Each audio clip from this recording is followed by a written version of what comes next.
Beelzebub's Tales to His Grandson, Chapter 9, pages 81 through 84. The Cause of the Genesis of the Moon. Beelzebub began his tale as follows.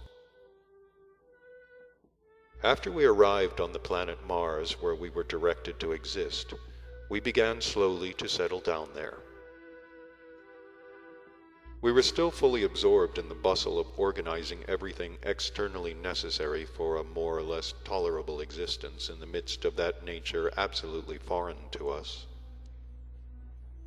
When suddenly, on one of the very busiest days, the whole planet Mars was shaken, and a little later such an asphyxiating stink arose that at first it seemed that everything in the universe had been mixed up with something, one might say, indescribable. Only after a considerable time had passed, and when the said stink had gone, did we recover and gradually make out what had happened. We understood that the cause of this terrible phenomenon was just that same planet Earth, which from time to time approached very near to our planet Mars, and which therefore we had possibilities of observing clearly, sometimes even without a tescaano. For reasons we could not yet comprehend, this planet, it transpired, had burst, and 2 fragments detached from it had flown off into space. I have already told you that this solar system was then still being formed and was not yet blended completely with what is called the harmony of reciprocal maintenance of all cosmic concentrations. It was subsequently learned that in accordance with this said general cosmic harmony of reciprocal maintenance of all cosmic concentrations, there had also to function in this system a comet of what is called vast orbit still existing, and named the comet Condor. And just this very comet, although it was then already concentrated, was actualizing its full path for only the first time. As certain competent sacred individuals also later confidentially explained to us, the line of the path of the said comet had to cross the line on which the path of that planet Earth also lay. But as a result of the erroneous calculations of a certain sacred individual concerned with the matters of world creation and world maintenance, the time of the passing of each of these concentrations through the point of intersection of the lines of their paths coincided. And owing to this error, the planet Earth and the comet Condor collided, and collided so violently that from this shock, as I've already told you, 2 large fragments were broken off from the planet Earth and flew into space.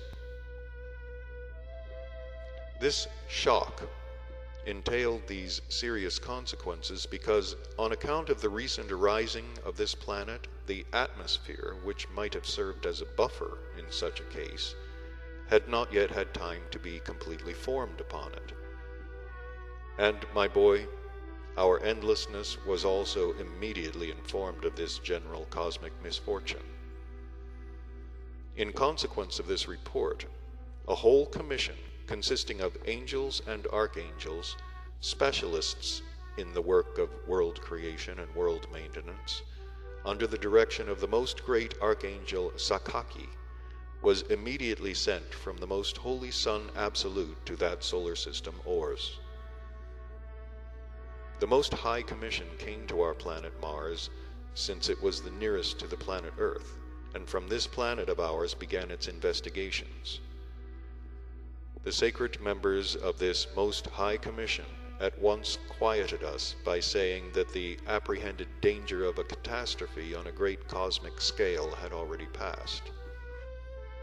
And the arch-engineer, Archangel Algamatant, was good enough to explain to us personally that in all probability what had happened was as follows. The broken-off fragments of the planet Earth had lost the momentum they received from the shock before they had reached the limit of that part of space which is the sphere of this planet.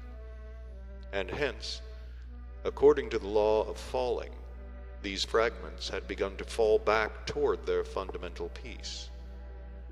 But they could no longer fall upon their fundamental peace because, in the meantime, they had come under the cosmic law called law of catching up, and were entirely subject to its influence. And they would therefore now make regular elliptic orbits around their fundamental piece, just as the fundamental piece, namely the planet Earth, made and makes its orbit around its sun, Ors. And so it will always continue unless some new unforeseen catastrophe on a large scale changes it in one way or another. Glory to chance, concluded his pantameasurability. The harmonious general system movement was not destroyed by all this, and the peaceful existence of that system Ors was soon re-established.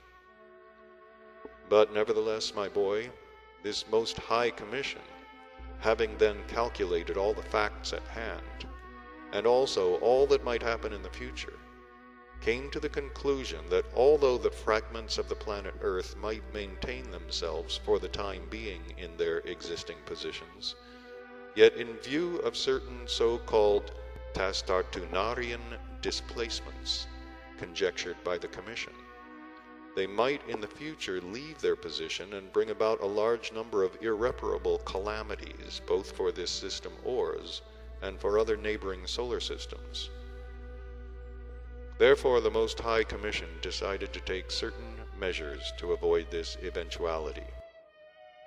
And they resolved that the best measure in the given case would be that the fundamental piece, namely the planet Earth, should constantly send to its detached fragments for their maintenance the sacred vibrations Askokin.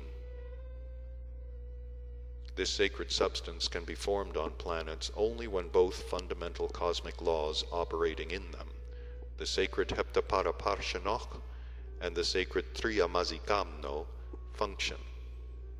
As this is called Ilnosoparno, that is to say, when the said sacred cosmic laws in the given cosmic concentration are deflected independently and also manifest on its surface independently, of course independently only within certain limits. And so, my boy, inasmuch as such a cosmic actualization was possible only with the sanction of his endlessness, the great Archangel Sakaki, accompanied by several other sacred members of that Most High Commission, set off immediately to his endlessness to beseech him to give the said sanction.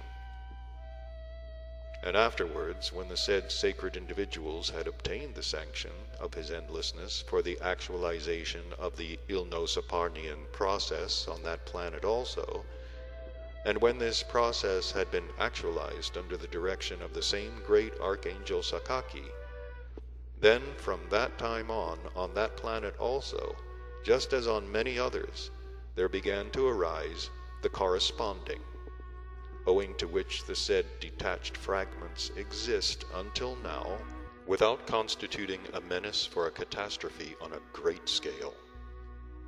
Of these two fragments, the larger was named Lunderperzo, and the smaller Anulios.